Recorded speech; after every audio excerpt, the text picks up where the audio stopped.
Bonjour. Aujourd'hui, on va étudier la réduction. C'est notre troisième méthode de résolution de système d'équations. Le but, évidemment, de résoudre un système d'équations, c'est de trouver le point d'intersection. Je vais revenir un peu plus tard là-dessus. Je vais y aller avec les exemples.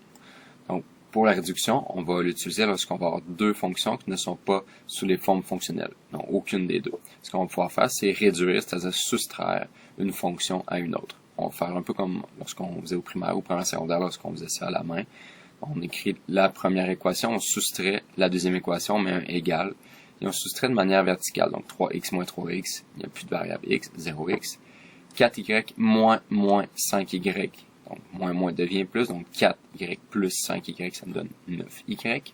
Moins 18 moins 9, ça donne moins 27, égal, on écrit égal, 0 moins 0 égale 0. Maintenant, on obtient une équation avec une seule variable, ça se résout assez rapidement. Donc, moins 27, on ajoute 27 de l'autre côté. 9y est égal à 27. Évidemment, on divise les deux termes par 9, ça nous donne y est égal à 3. Rendu ici, on a isolé une variable. On poursuit donc comme lorsqu'on avait utilisé la substitution. C'est d'ailleurs ce qu'on va faire.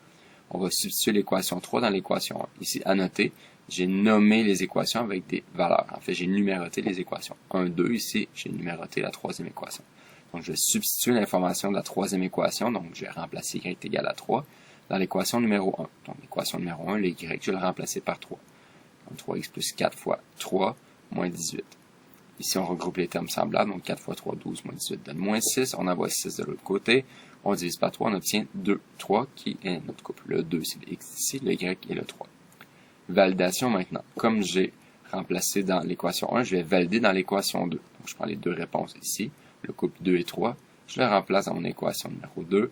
Je m'assure que ça donne bien 0. Donc ici, l'égalité est vraie, 0 égale 0. Donc ma réponse est bonne. Donc c'était le premier exemple. Ça se faisait très très bien parce qu'on avait déjà le même coefficient. Donc ici, on peut réduire immédiatement. On va regarder un deuxième exemple. Dans ce cas-ci, on a les équations 4x plus 2y moins 10 égale 0 et l'équation suivante. On n'a pas le même coefficient ni pour les x ni pour les y. Donc, ce qu'on doit faire, c'est modifier une des deux équations. Lors du dernier devoir, vous avez une question avec des balances. Donc, des balances, on a un poids d'un côté et un poids de l'autre côté, puis les deux sont égaux.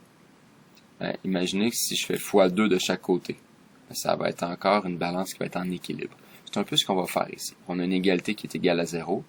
Puis ici, ce que je vais faire, je vais multiplier par 2. Pourquoi j'ai choisi de multiplier par 2?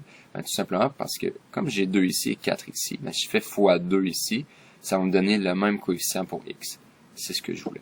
J'aurais pu faire également la même chose avec les y, mais dans ce cas-ci, x2.5, c'est beaucoup moins intéressant que x2. On préfère des nombres entiers que des nombres à virgule ou des fractions. Donc ici, lorsque je fais x2, je vais faire x2 à chacun des termes de chaque côté d'égalité pour mon équation.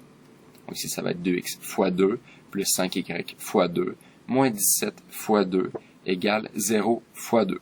Donc ça me donne 2 fois 2, 4, 5 fois 2, moins 10y, moins 17 fois 2, moins 34, et 0 fois 2 va me donner évidemment 0. Je vais simplement recopier ici parce que j'ai fait fois 1, ou j'aurais pu simplement dire, je retranscris. Ce que ça me donne, je vais mettre le moins et le égal, 4x moins 4x, il n'y a plus de x, 2y moins 10y, donne moins 8y, moins 10 moins 34, donc ça me donne plus 24. Ici, personnellement, j'aurais dû faire moins 8y envoyé de l'autre côté, on aurait obtenu 8y. Donc 8y plus intéressant qu'avoir deux termes négatifs. Il n'y a aucun problème par contre, si on divise par moins 8, donc le moins avec le moins donne 3. Simplement, en envoyant le 8 de ce côté-ci, ça donne positif, il y a moins de risque d'erreur. Dans ce cas-ci, les coefficients au début n'étaient pas égaux. Donc, il a fallu modifier au moins une des deux équations pour y arriver. À noter, j'ai utilisé les x cette fois-ci parce que c'était plus intéressant, mais il n'y a aucun problème à utiliser les y aussi. Pour la suite, comme y est égal à 3, je vais faire exactement comme lors du premier exemple. Je vais remplacer 3 dans une des deux équations. J'ai choisi la première, mais j'aurais pu remplacer dans la deuxième sans aucun problème. Donc, 4x plus 2 fois 3, donc 4x plus 2 fois la valeur de y qui est 3, donc 2 fois 3, moins 10 égale à 0. Donc, je regroupe les termes semblables, 1, 3, je valide dans la deuxième équation. Si vous voulez regarder ça en détail, mais vous l'avez déjà dans vos notes de cours. Exemple numéro 3. Exemple numéro 3, c'est l'exemple le plus difficile. Qu'est-ce qui se passe ici? On a 4 avec 5, pas le même coefficient. 2 avec 3, pas le même coefficient. Les 4 et 5, c'est pas super intéressant pour juste faire x2 ou x3. Donc, ce qu'on va faire ici, on va multiplier par un terme la première équation, puis on multiplie par un autre nombre la deuxième équation, pour obtenir le même coefficient. Vous savez clairement que 2 fois 3 est égal à 3 fois 2, mais on va utiliser cette propriété ici de commutativité de la multiplication. Donc ici, le 2 et le 3, j'ai choisi ces deux nombres ici parce que les nombres étaient plus petits que 4 et 5, donc j'ai choisi 2 et 3, puis je vais les intervertir. C'est-à-dire le 2 ici, je vais multiplier en bas par 2, puis le 3, je vais multiplier en haut par 3. Donc le fois 3, je vais multiplier chacun des termes comme tantôt. Donc 4x fois 3 donne 12x, 2y fois 3 donne 6y, moins 26 fois 3 donne moins 78, je copie le égal, 0 fois 3 est égal à 0. Si j'avais eu une valeur de l'autre côté, par exemple 5, il aurait fallu que je fasse 5 fois 3. Dans ce cas-ci, j'ai 0, donc il n'y a pas de problème, ça reste 0.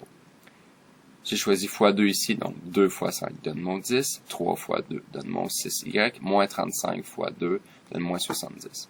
Donc, j'ai fait 2 et 3, donc 2 fois 3 ou 3 fois 2, ça donne 6y. Donc, ça me donne le même coefficient. C'est exactement ce que je voulais. 12x, donc je mets mon moins et mon égal. 12x moins 10x donne 2x. 6y moins 6y, 0y, donc je n'inscris rien. Moins 78, moins 70, donc j'ajoute 70, ça me donne moins 8. J'envoie moins 8 de l'autre côté, je divise par 2, j'obtiens donc 4. Donc ici, lorsque les coefficients sont tous différents, je choisis simplement les plus petits coefficients. J'aurais pu choisir les plus grands aussi, mais les plus petits, c'est un peu plus facile à calculer mentalement. Il y a certains élèves ici qui prennent systématiquement les coefficients de x. On aurait pu faire x5 en haut et x4 en bas. Ça va donner des équations ici avec des valeurs un peu plus grandes, mais on aurait obtenu exactement la réponse, mais avec y cette fois-ci égale quelque chose. Notre réponse finale aurait été tout de même 4, 5. X vaut 4, donc je remplace dans une des équations dans l'équation dans ce cas-ci. Par la suite, je vais valider ma réponse dans l'autre équation. Donc cette méthode-ci s'appelle la méthode de réduction. Donc petit rappel rapide. Lorsque je vous demande de résoudre un système d'équations, l'objectif c'est de trouver le point d'intersection. Donc la réponse attendue, c'est un couple de points, les coordonnées en x et les coordonnées en y.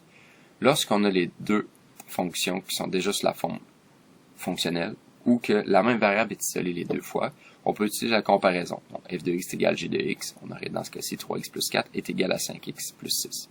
Donc si vous allez voir, on a deux cours, dans le cours 1.0.3 ou le troisième cours cette année, on utilise la méthode de comparaison.